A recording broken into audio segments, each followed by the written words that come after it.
Iar marea întrebare a momentului este de fapt dacă acordul Mercosur va intra în vigoare sau va fi blocat. Și mai important, cum ar fi afectați fermierii și ce riscuri ar fi pentru agricultură.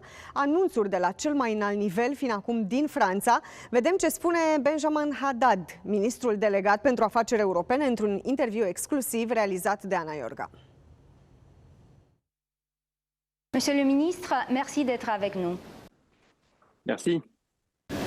La France a annoncé déjà qu'elle voterait contre la ratification de l'accord Mercosur dans sa forme actuelle. Quelles seriont les modifications pour qu'on voit un changement de position de la France? La France a toujours eu une position constante sur le Mercosur et la France a voté contre. Pourquoi? On n'est pas contre le libre-échange en général, mais dans les échanges, on doit avoir de la réciprocité et de la loyauté. Et nous, notre objectif, c'est de protéger aussi la souveraineté alimentaire de l'Europe et les intérêts de nos agriculteurs.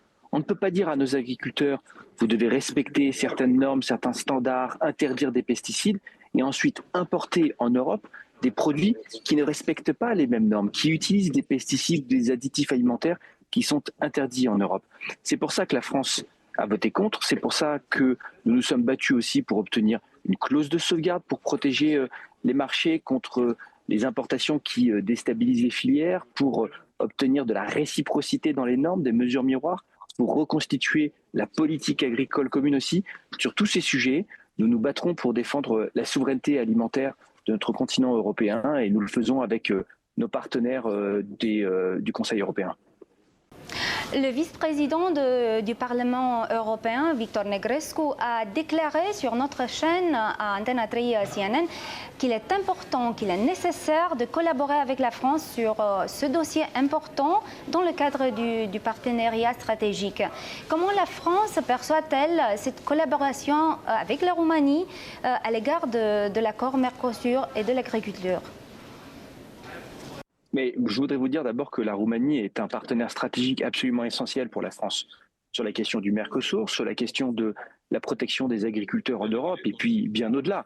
Vous le savez, la France est nation cadre de la mission de réassurance de l'OTAN en Roumanie. Nous sommes un allié historique, nous avons des liens culturels très forts et la France et la Roumanie portent une vision similaire en Europe, d'une Europe qui doit assumer de défendre ses intérêts, protéger sa puissance et sa souveraineté. Nous sommes dans un monde turbulent et violent. On a besoin de partenariats et d'alliés. La France et la Roumanie, je pense, sont des alliés très forts et donc je me réjouis de ce qu'a dit Victor Negrescu à ce sujet. Une autre question, toujours sur Mercosur.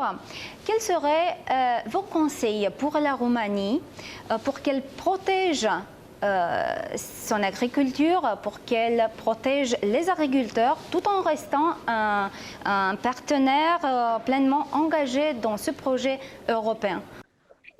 Bien, moi je crois qu'il y a plusieurs sujets qui sont très importants.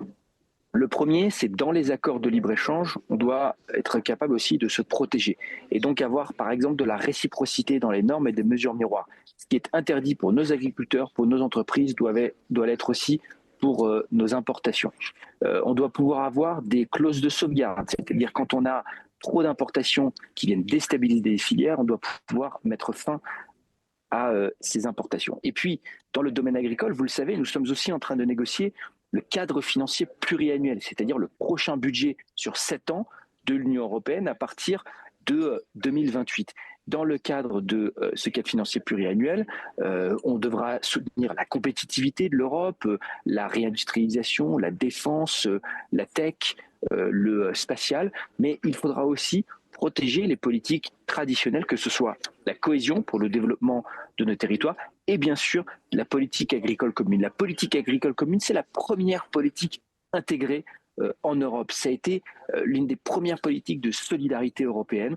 On doit conserver les montants pour nos agriculteurs, on doit conserver aussi son caractère européen. Encore une fois, on est dans un moment géopolitique où nous devons affirmer notre indépendance. Nous ne devons pas dépendre des autres. C'est important dans le domaine de l'énergie, c'est important dans le domaine de la défense, ça doit être aussi dans le domaine alimentaire, c'est absolument essentiel.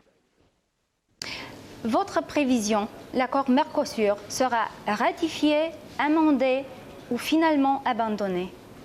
Écoutez, moi, je pense que maintenant, c'est le rôle des parlementaires européens et je ne veux pas m'immiscer dans le travail des parlementaires européens, mais je pense que c'est important de respecter ce débat dans les prochains mois au Parlement européen. Ils sont une institution centrale aussi de notre débat institutionnel européen et donc maintenant, c'est au Parlement européen, aux parlementaires de se mobiliser, de débattre de cet accord du Mercosur et de faire en